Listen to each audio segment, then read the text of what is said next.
Welcome to Follow Your Joy podcast, where intuition is the doorway to your wisdom, your genius, and your joy. I'm your host, Marla Diane, and I've been transforming creative entrepreneurs' lives for over 26 years. Through 2 businesses as a success coach and a business strategist, and prior to that, an entertainment publicist and a talent manager for 2 decades. It's time to make joy your inner GPS for life and business decisions rather than lean on your logic and reason first. You'll not only be following what is most authentic to you and for you, but you will live the beautiful life that's meant just for you. You'll come to learn that following your joy is a life and a business strategy. Listen in for inspiring entrepreneurial stories and solocasts that illuminate how by trusting your intuition, you'll create a fulfilling result. Want to learn how to access, trust, or up-level your intuition? Join me in the conversation to find out how. So we are back. Hi, creatives. How connected are you to what's happening with the metaverse and the multiverse? What about virtual music festivals and volumetric capture? What about immersive design, strategy, and production? Well, you're in for a treat, because I've got an expert to give you the goods. There's so much to learn about this, and I'm excited for you to hear direct from Jenni Ogden. She's founder and president of IQ Productions and co-founder of 4D Fun, Ink and Scenes. Welcome, Jenni. Thank you. Excited to be here with you. Yeah, me too. All right. So I know the time we have isn't going to do justice for all the, expertise you have and explaining this whole metaverse and, XR, VR, all that amazing creative stuff, but we'll at least touch some important pieces. Yeah. Sounds good. Okay. So before we go into the interview, if I know the person, I always like to share how we met. And we met via, I consider one of the most respected women in XR and AI world, Kathleen Cohen, who's a tech humanist, an XR strategist, and she was a remarkable client of mine a couple of years ago. So she introduced us, and we've just stayed connected since.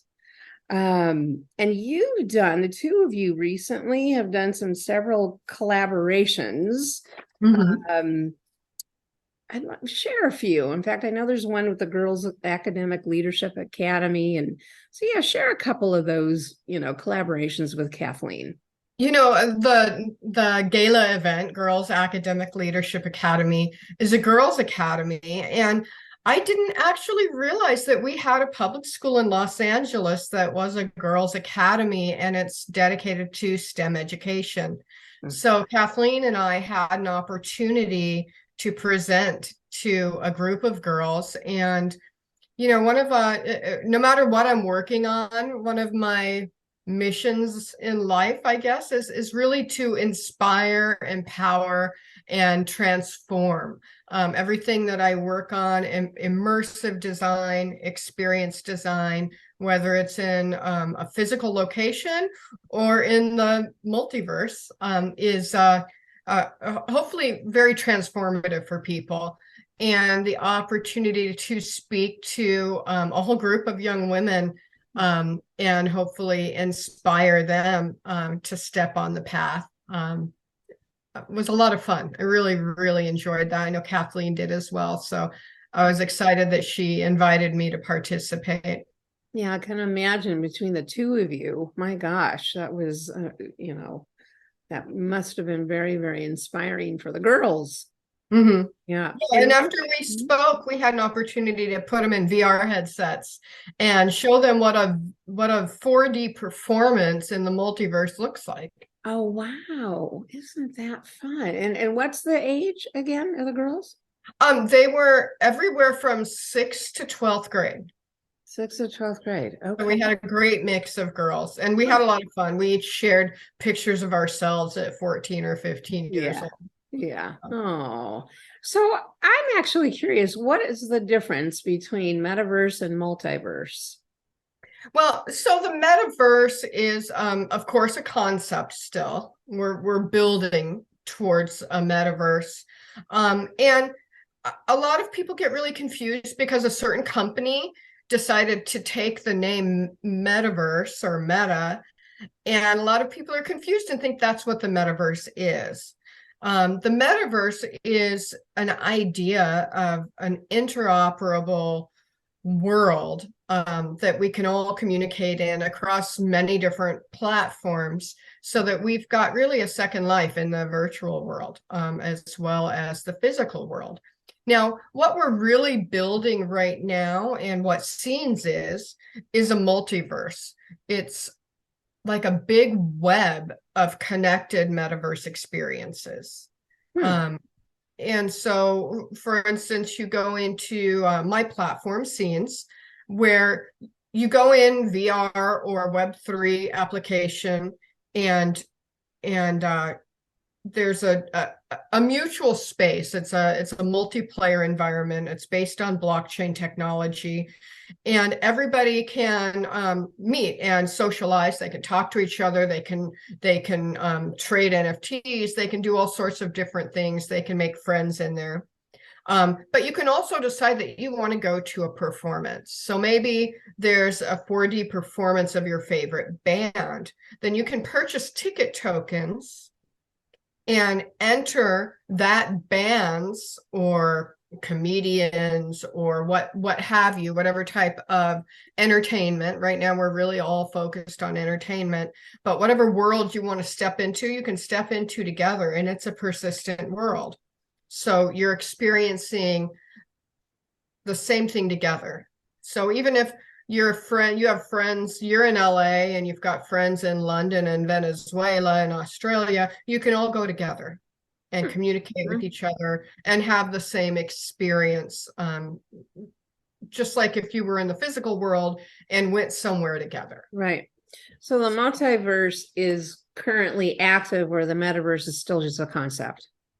Yeah, I mean, we kind of prefer using the word multiverse because it describes better what's happening. There's a whole lot of different platforms, and some are interoperable, meaning that you can take not only your persona, if you're using an avatar system like we're using Ready Player Me as an avatar system that has interoperability. So you own your identity and you can take that identity across different platforms. So if you're and you can also, since we're blockchain based, you actually own the digital goods you purchase.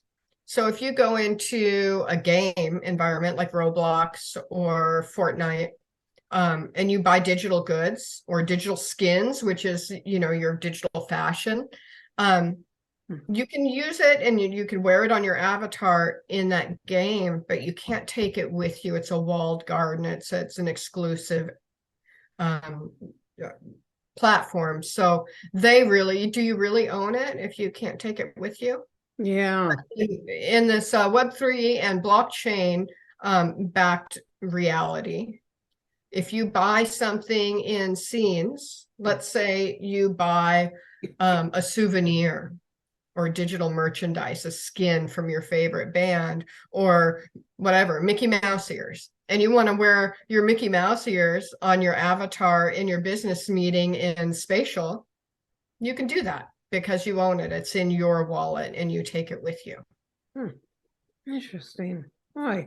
And this is actually the first time I'd heard the word multiverse. I obviously heard metaverse, but it's our preference, but it's referring to the same thing. Yeah. Is that a new term, or is that something that has been around? I just am a little slow to the party. Well, I think the big conversation is always about metaverse. Right. But we really what we've built and the idea of interoperability across platforms is really, I think that's a better descriptive term because Mhm, mhm. um, because there's all of these interconnected Right. platforms and not even immediately interconnected. So within scenes, we've got all of these interconnected experiences that you can, get a ticket token to attend. But you can take your souvenirs, your digital goods, everything, your persona with you into these other platforms that aren't necessarily directly connected with Yeah. scenes, or in other words, it's not part of our multiverse, but it's still this big web of environments that you can participate in. Okay. Great. Yeah. So, all right, let's get into your inspiring creative journey.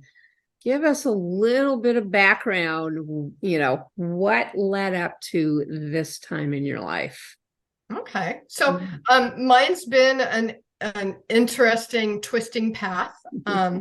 For sure. Some people, I think they have this vision of what they want to do with their lives and they go to college and they follow that path straight up the ladder. And other people think they do and take some detours, and other people just follow inspiration. And that's more my path, just, Mhm. all over the place. But now that I'm getting older, it's kind of full circle as well. So it's very interesting. I started my career in the music industry, Mm. and I was working for record labels and music distribution. And that was a lot of fun. I did that for 8 or 9 years, and got to work with some artists that are actually still relevant today. So that's pretty fun. So our artists like Snoop Dogg, you've probably heard of, Course. and No Doubt, Nine Inch Oh, Nails, and love yeah, Gwen Stefani. Love her. right. I do too. I do Yeah. too. So it was a lot of fun. Mhm. And then I decided I was just kind of tired of the crazy and the egos and everything, and I wanted something more altruistic. So I decided I wanted to explore healing arts. And I did that for a bit, but I ended up wandering into the nonprofit world with music related. So how rhythm intersects with healing and education, and how transformative that can be. And I started working with a very inspiring artist named Rick Allen and his wife Lauren Monroe. Rick Allen is the drummer from a band called Def Leppard, Mhm. and I helped them launch the Raven Drum Foundation. And that was a lot of fun. And we did a lot of our fundraising through doing drum circles backstage at Def Leppard concerts. So we went on the road and did that.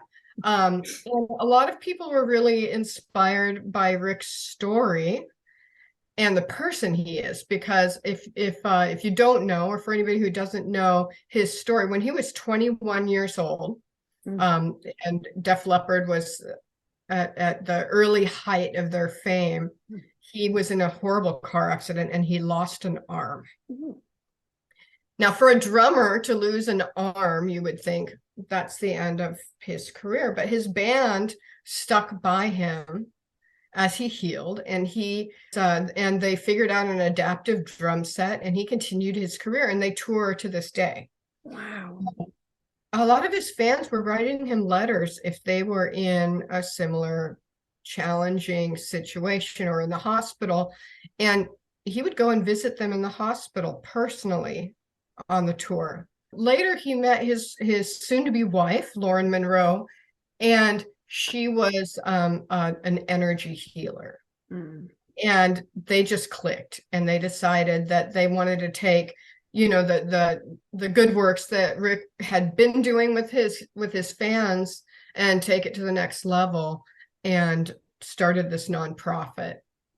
Mm. So it was a lot of fun and very inspiring.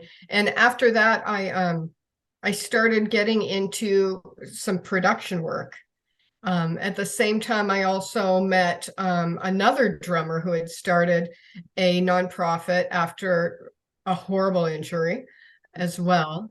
And I joined the board of directors for the Rhythmic Arts Project. And he had taken the idea of rhythm and drumming as a healing modality to the next level, and was working with developmentally disabled, using rhythm as a tool for education and development.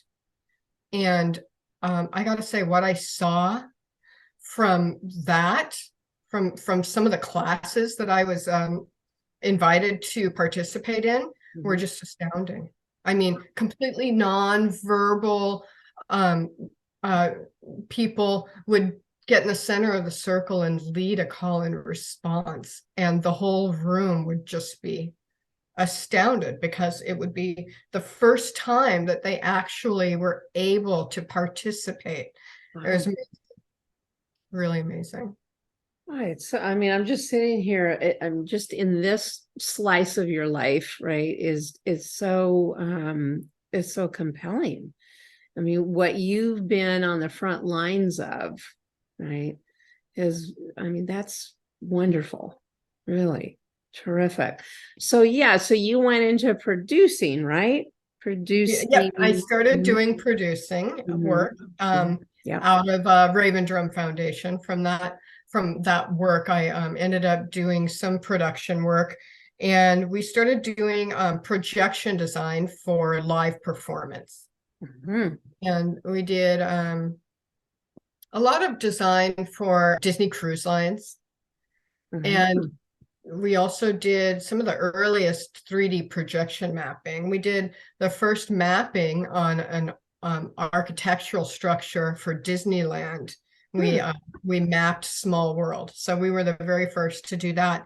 And then we did another one for Universal Orlando, and that was also not only 3D projection mapping, and the first they had ever done in that park, but it was also the first time I did two things. One of them was I was able to participate in really an immersive live experience. We mapped 5 buildings, I think it was, around the lagoon. And the audience was around the lagoon. And in the lagoon were spheres.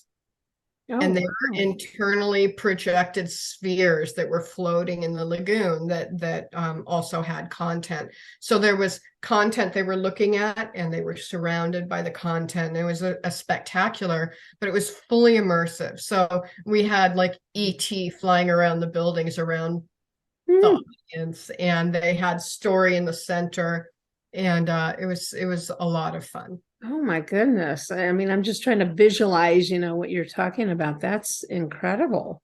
Right? Yeah. So I was really compelled by the idea of immersing the audience like in the video and the story, and all the spheres. They really captured my imagination, because I realized you could get bigger ones and people could be inside of. Yeah. And just like a planetarium, a lot of people have been in the planetariums and that sort of thing. But I really was excited by the idea also of doing live performance inside an immersive experience like a dome. So that was really interesting. So go ahead. Then we realized also, so we loved the idea of immersing people in the story, and we loved 3D projection mapping, and we loved doing live theater and musicals and that sort of thing, and doing the projection design. But what we wanted to do was take the 3D projection mapping out into the house so that we could immerse the audience in that story and take them on a journey. And so instead of just doing the screens and scrims in traditional theater, we wanted to 3D projection map the walls of the theater and the stage and the set pieces, everything. So we pitched the idea to Disney Cruise Lines, and they didn't at first think that we could do that it would work. So we went in and brought some projectors in on a scissor lift, and pointed it at different places and showed them that it, the proof of concept, and ended up doing five shows, totally immersing the audience, and now it's a thing for Disney. It's all, if Isn't you look that into something? it, See? there's, and the theater is always mapped. So, and it was really an exciting opportunity to take Mhm. people on the journey or into the story, really break the fourth wall. So you broke new ground for Disney. Yeah, we Yeah. were IQ Productions, or it formerly was we were called Klein Productions, and we rebranded to IQ Productions, but Yeah. same team. Yeah. Yeah. That's very, very exciting. When was that? What year was that? The first show we did for Disney Cruise Lines was opened in 2004. Wow. So And then that same show was such a huge hit on the cruise line that it was also opened Disneyland Hong Kong. That was the Golden Mickeys. isn't that terrific? And it's still playing on cruise ships. Is We that right? we've updated it Yeah. 3 times and added the mapping and everything. Oh, And then the mapping that we did on the ships, the first time was 2014 or 15. Boy, that is something to be proud of. Yeah, very, very fun. Yeah. Yeah. Oh, And then in the dome world, it was I started developing, I have a couple of shows that I would love to realize one of these days, musicals, live musicals for full dome, intended for full dome. And we also realized at that time, about that time, that VR was a really powerful tool for pre-visualization.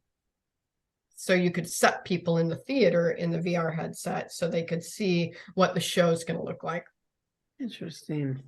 Oh, yeah, this whole concept is, I still have to wrap my head around it, it's when you're looking at it from afar and listening to it, it's sometimes a little bit challenging to kind of connect the dots.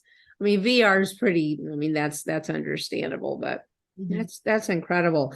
Tell us about your recent little film that you produced on Tubi.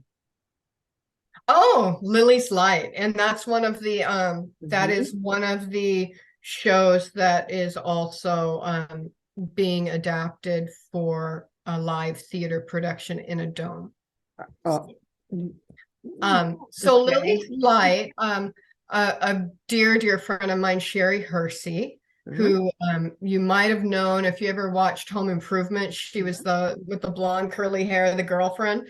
Okay. So she's an actress and creator, and she came up with Lily's Light.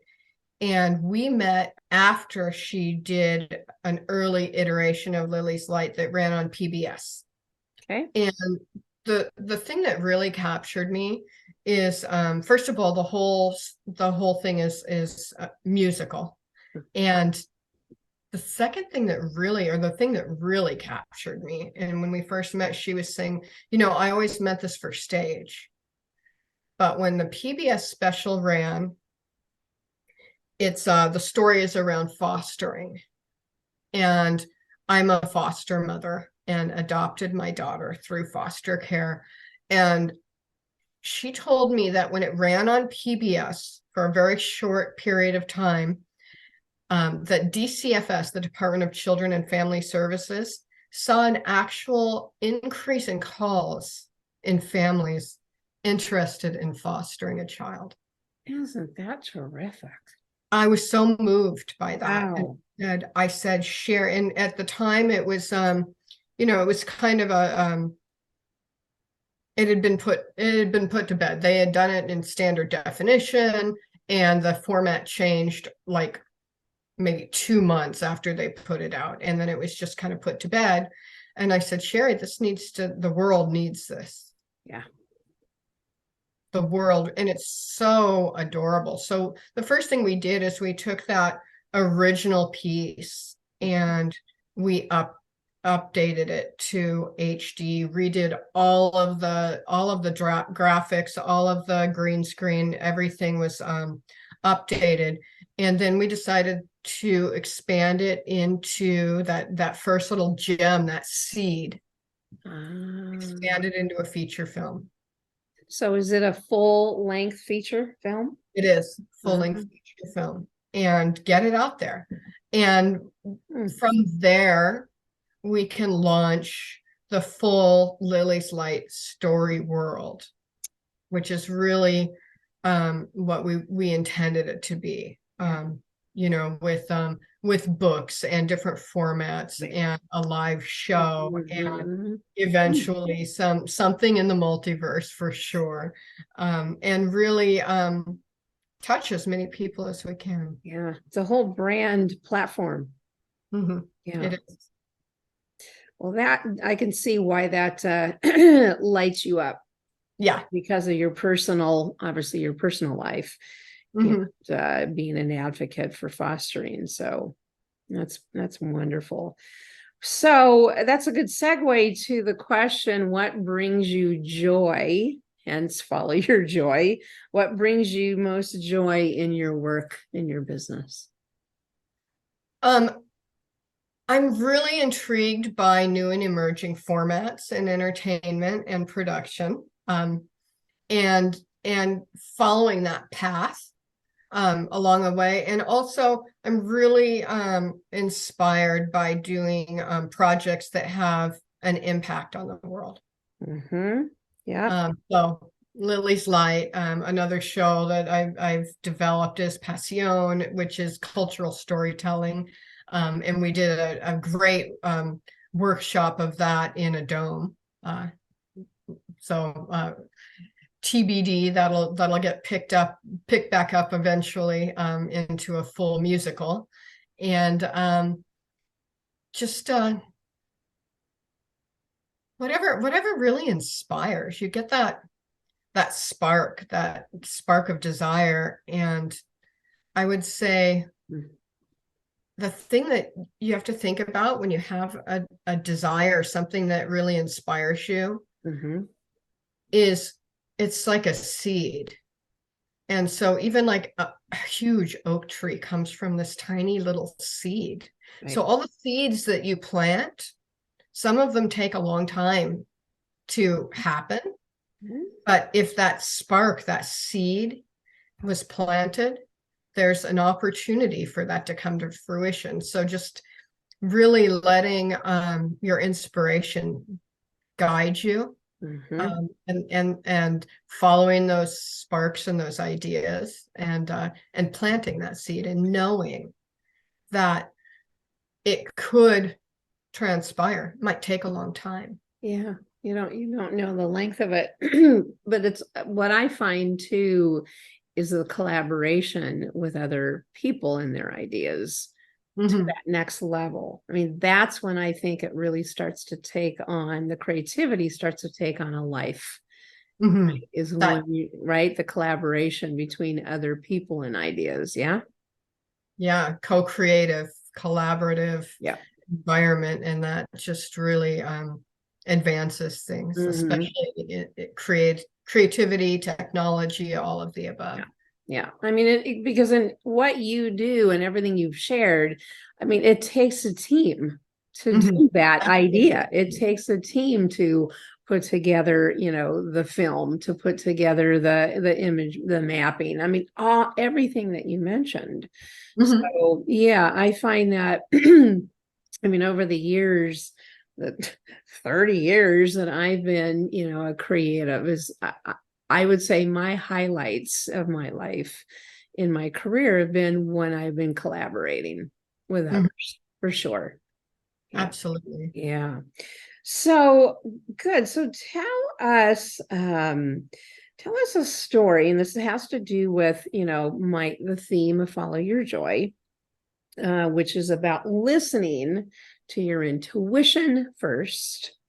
Right? I'm an advocate of, employing your intuition first before the logic, the practicality, the head stuff. And and listening to that, and then using obviously the logic to put feet on that direction from intuition, because intuition is it is meant for you, whatever that direction is, whatever that message is, it's meant for you to evolve you. So share a story where you did follow your intuition, which, by the way, based on everything I've heard so far and what I know of you, I think you live your life this way. So I try to. I mean, really, you're the creative nature of, and the high creative nature of what you do, to me, is highly intuitive. Right. So yeah, share a story of where you followed your intuition that led to a really joyful, fulfilling result.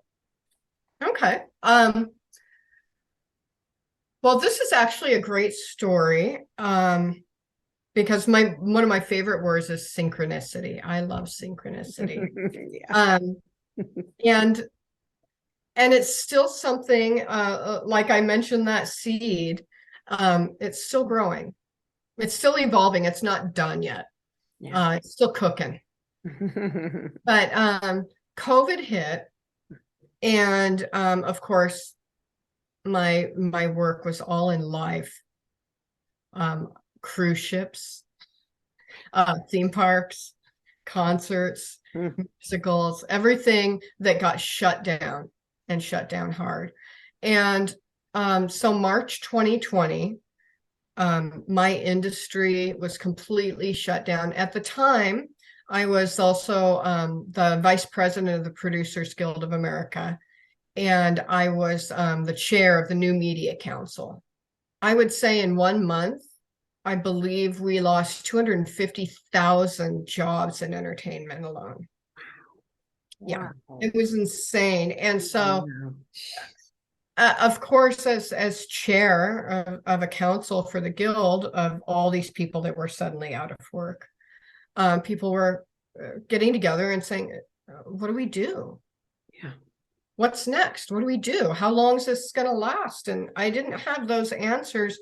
But the one thing I did start telling my membership, my New Media Council membership, was your new media producers. There's nobody in the world more innovative than you. So as horrible as this is, right, I strongly, strongly believe it's going to push innovation. Yeah. Astoundingly. And know that that's your sweet spot. So of anybody, everybody, you're going to be okay. Yeah. So put on your thinking caps, collaborate, vision. And of course I was out of work. And so I realized I have to apply that to myself. So I started looking at virtual, different types of platforms and virtual experiences where we could gather, that was more interesting, more compelling than Zoom, like that we could kind of step into and feel like we were together. And I explored a whole bunch of different platforms. I started talking to a couple of people about starting a new business to focus on that. And started with one person that didn't really evolve. She was not really willing to put in the sweat to make something happen. And then at the same time, or soon after that, I got a call from a music producer friend of mine, and he called me up in a panic, like, what are we going to do? And he said, you're the techiest woman I know. What's next? What are people going to do for virtual music festivals? And I said, oh, hands down, volumetric capture is the most compelling thing you can do. And I know some people that are working in the space, and I'll make an introduction. He was out of town. I'm like, as soon as you get back into town, let me know. And I'll make an introduction. I'll show you what that technology can do.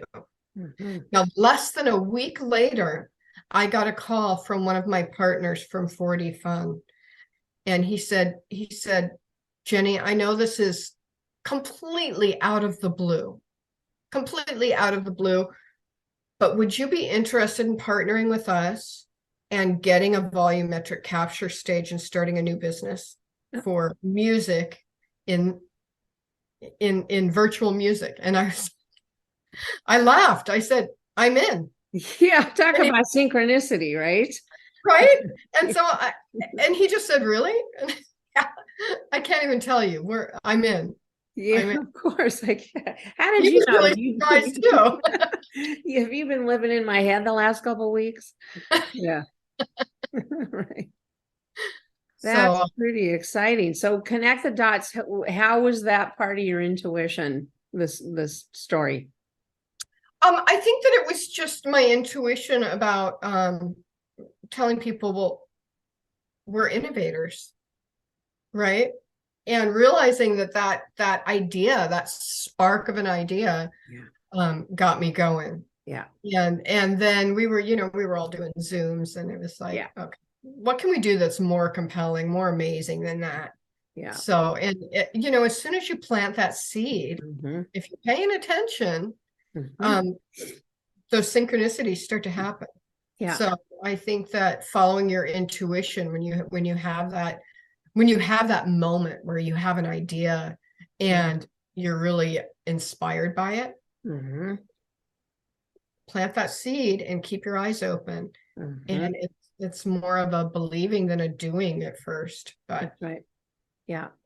So it to me, it sounded like your intuition and idea was the gift in the challenge.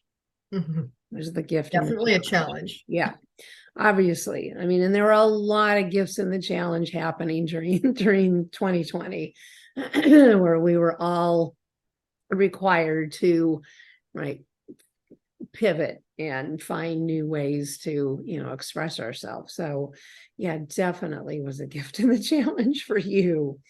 So how would you define for yourself, I always like to ask this, what's the difference between intuition and logic?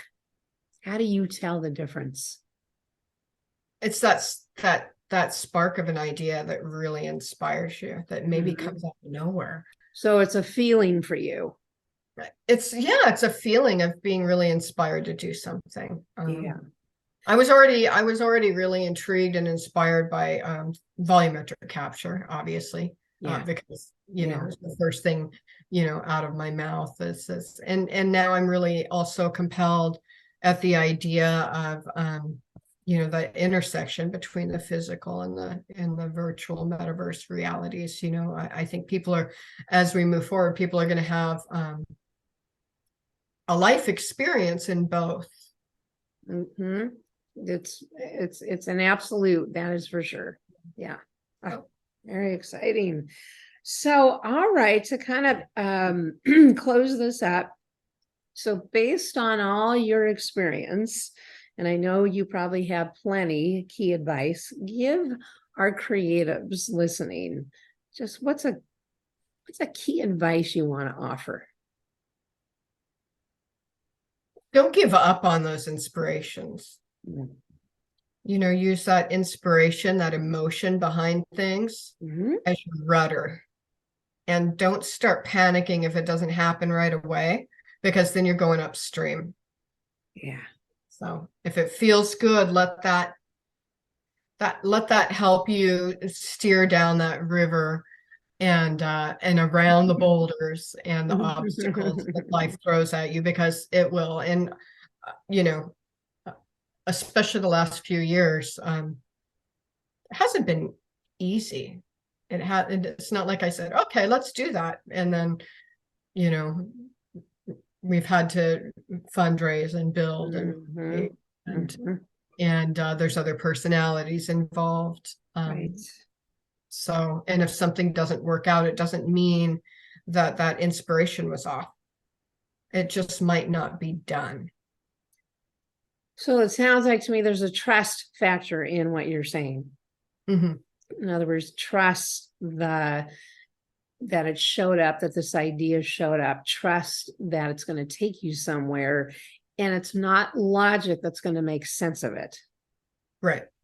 Not necessarily. You've got to lean back, because what I call, this is when I do coaching around the and I call this, it's just a principle, it's not a gender, masculine, feminine, is that the feminine principle of life is leaning back, it's receiving, it's the creativity, it's the flow. Whereas masculine is structure and systems and black and white and linear and all of that. So what I'm hearing from you is lean back, receive, don't dictate it, allow it to flow. Yeah. Okay. Stay in that flow. Love it. Love it. Okay. So very good. Where can people get in touch with you? And I am Jenni, Jenni, 90265 across platforms. So that's Instagram and Facebook and Twitter and Discord. Okay. And I'm also on LinkedIn. You can find me on LinkedIn. So okay, good. Yeah, and we'll put these in the show notes for you. Well, I'm curious, what is Discord? Discord is where a lot of Web3 communities communicate. So Web3 NFT communities. Got it. Okay. Of course, there's a, I'm assuming it's a social platform. Yes. Yeah. Of course, there's one for that industry. I love that. All righty. Well, this has been educational as it is inspiring. I always love to just sit back and listen, because there not only is terminology new to me, but also to me, it's a very high level of creativity. And I'm just like, okay, I'm just going to sit back and listen. So thank you, Jenni. Thank you for being here. Thank you. Thanks for having me. And you're an inspiration. Oh, thank you, honey. All right, everyone. So thanks for being here with us. And until next episode, as I say, while you work and live, always follow your joy, right? It's giving you a direction for a reason. It's not just a good feeling. Following your joy is a life strategy, right? It's telling you do more of that and pay attention, right? Take action and listen to your intuition, just like Jenni. All right, everyone, take care until next episode. Bye-bye. Thanks for listening in. You can find more entrepreneurial stories and resources at marladiane.com. And while you're there, enjoy my 3 free downloads to up-level your business and your life. How about you take a screenshot of this episode and tag me on Instagram by sharing your highlights of what you learned today? I'd love to connect there with you. Until next episode, take care.